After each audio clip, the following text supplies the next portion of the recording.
सनातन धरोहर, हमारी संस्कृति, हमारी विरासत। नमस्कार मित्रों, हिंदू धर्म में 33 करोड़ देवी देवता होते हैं। तो कई लोगों को आपने यह भी कहते सुना होगा कि यह सत्य नहीं बल्कि महज एक भ्रम है। आज हम इसी विषय पर बात करने वाले हैं। इस विषय से जुड़े हर सवाल का जवाब समझने की आज हम इस प्रस्तुति में कोशिश करेंगे। हम यह जानने की कोशिश करेंगे कि क्या सच में 33 करोड़ देवी देवता है, और अगर है तो बड़े से बड़े विद्वानों को उनका नाम क्यों नहीं पता। इन 33 करोड़ देवी देवताओं के नाम का एक साथ कहीं भी जिक्र क्यों नहीं आता, और अगर नहीं है तो हम यह जानने की कोशिश करेंगे कि यह भ्रम फैला कैसे। असल में 33 करोड़ देवी देवता होने की बात वेदों से आई है। वेदों में लिखा हुआ है कि ऐसे 33 कोटि देवी देवता हैं जिनकी पूजा की जानी चाहिए।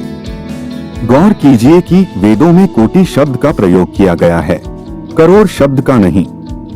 तो अब सवाल यह उठता है कि क्या कोटि शब्द का अर्थ करोड़ है? जी हाँ, संस्कृत भाषा में करोड़ शब्द को कोटि कहा जाता है। लेकिन यह तो आप जानते ही होंगे कि एक शब्द के कई अर्थ होते हैं। जैसे कि अक्ष, अक्ष का अर्थ आंख भी होता है, इसका अर्थ पहिया भी होता है, इसका अर्थ रथ भी होता है, और इसका अर्थ ज्ञान भी होता है। ठीक इसी तरीके से कोटि शब्द का एक और अर्थ प्रकार भी होता है। जी हाँ, कोटि शब्द का अर्थ करोड़ होने के साथ साथ प्रकार भी होता है। उदाहरण देकर समझाएं तो जैसे आप किसी महापुरुष से बात करते हैं तो आप उन्हें नमस्कार करते हुए कहते हैं, कोटि कोटि नमन। इसका मतलब यह नहीं होता कि करोड़ों करोड़ों नमस्कार, बल्कि इसका मतलब यह होता है कि इस सृष्टि में जितने भी प्रकार के नमस्कार हैं, जितने भी प्रकार के प्रणाम हैं, मैं वो सभी आपको करता हूँ।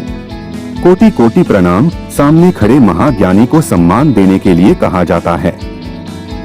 इसलिए कहा जाता है कि वे जिस भी प्रणाम से प्रसन्न हो वो उसी प्रणाम को स्वीकार कर ले। जी हाँ, कोटि का अर्थ प्रकार भी है और करोड़ भी। दरअसल हुआ यह कि हमारे वेदों को दूसरी भाषा में अनुवाद यानी कि ट्रांसलेट करते समय अनुवादक ने गलती से 33 उच्च कोटि को 33 करोड़ समझ लिया, और फिर वहीं से ही यह गलत जानकारी फैलती चली गई। तब से आज तक यह गलत जानकारी फैलती ही आ रही है। आपको बता दें कि 33 करोड़ नहीं बल्कि 33 उच्च कोटि देवी देवता होने का प्रमाण वेदों व उपनिषदों में भी पाया जाता है। बृहदारण्यकोपनिषद में 33 कोटि से जुड़ा यह प्रश्न याज्ञवल्क्य के प्रश्नावली में पूछा गया है, और इसका उत्तर देते हुए 33 उच्च कोटि देवी देवताओं की व्याख्या भी की गई है, जिनमें 8 वसु, 12 आदित्य, 11 रुद्र और 2 अश्विनी कुमार है। 8, 12, 11 और 2 का जोड़ मिलाकर 33 बनता है, और यह है 33 उच्च कोटि देवी देवता। वही ऋग्वेद, यजुर्वेद और बाकी उपनिषदों में भी 8 वसु, 12 आदित्य, 11 रुद्र और 2 अश्विनी कुमारों के बारे में विस्तार से समझाया गया है। यही वजह है कि 33 उच्च कोटि देवी देवता के बारे में तो आपको जानकारी मिल जाएगी, लेकिन कहीं भी आपको 33 करोड़ देवी देवताओं का नाम नहीं मिलेगा, क्योंकि 33 करोड़ देवी देवता है ही नहीं। चलिए अब आपको 33 कोटि देवी देवताओं के बारे में भी बताते हैं, ताकि आप इस विषय को पूरे तरीके से समझ सके। सबसे पहले बात करते हैं 8 वसु की। वसुवास शब्द से निकला है। वसु यानी कि वसाने वाला। यह वह वसु है जहां आत्मा का वास होता है। यह 8 वसु धरती, जल, अग्नि, वायु, आकाश, सूर्य, चंद्र और नक्षत्र है। 11 रुद्र की बात करें तो यह रुद्र शरीर के अव्यय है। अव्यय यानी कि कभी खत्म ना होने वाला, वो जिसे मिटाया ना जा सके।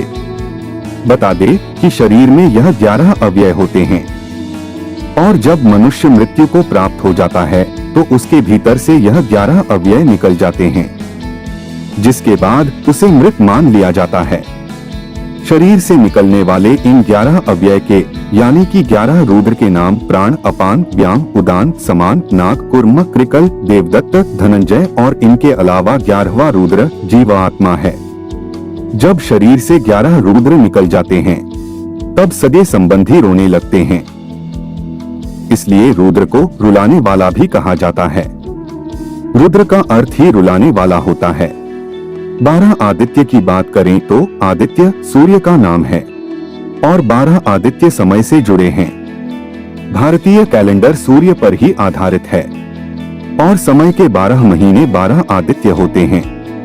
इनके अलावा 32वां होता है इंद्र, इंद्र यानी कि बिजली या ऊर्जा, और 33वां होता है प्रजापति। यह है 33 उच्च कोटि के देवी देवता। वही इन उच्च कोटि के देवी देवताओं के ऊपर अगर कुछ है तो वह ईश्वर है। जी हाँ, ईश्वर जो कि इन सबसे बड़े हैं, वह इन देवी देवताओं में नहीं आते।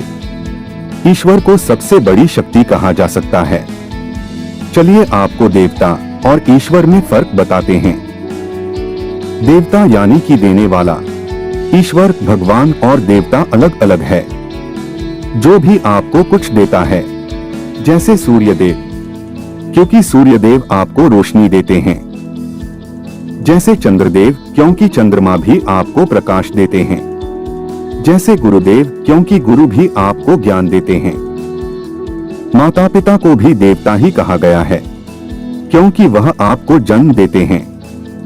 इसीलिए जो भी देने वाला है वह देवता कहलाता है। यह 33 उच्च कोटि के देवी देवता भी देने वाले हैं। यह हमें वह सब देते हैं जिनसे सृष्टि पर जीवन संभव हो पा रहा है। जैसे कि वसुओं में धरती, जल, अग्नि और रुद्र में जीवात्मा, इन सब के बिना तो जीवन है ही नहीं।